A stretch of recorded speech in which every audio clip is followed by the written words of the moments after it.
المرجعية تجمع الأموال ولا يعلم أحد أين تذهب هذه الأموال. تلزم الشيعة بدفع الأموال ولا يعلم أحد أين تذهب هذه الأموال. ولا يرى الشيعة أي مشروع، لا يرى الشيعة أي شيء من هذه الأموال.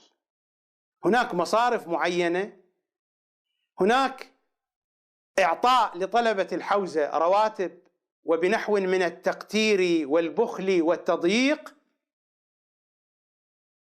وهذه القضية لأنها جزء من وسائل العمل، وإلا كيف تستمر المرجعية بدون الحوزة؟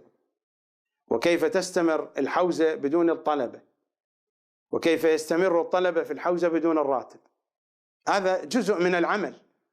أما الأموال الطائلة الكثيرة فلا يعلم أحد أين تذهب، ولم يكشف مرجع من المراجع عن هذه الأموال.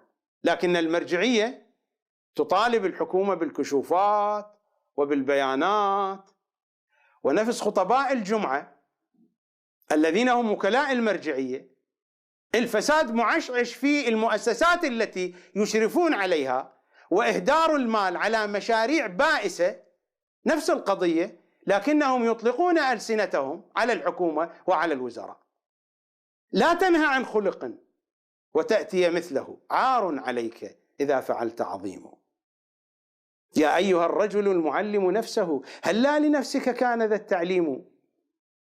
أبيات مشهورة أحفظها منذ أيام الطفولة لأبي الأسود الدؤلي: يا أيها الرجل المعلم نفسه، هلا لنفسك كان ذا التعليم. لا تنهى عن خلق وتأتي مثله، عار عليك إذا فعلت عظيم.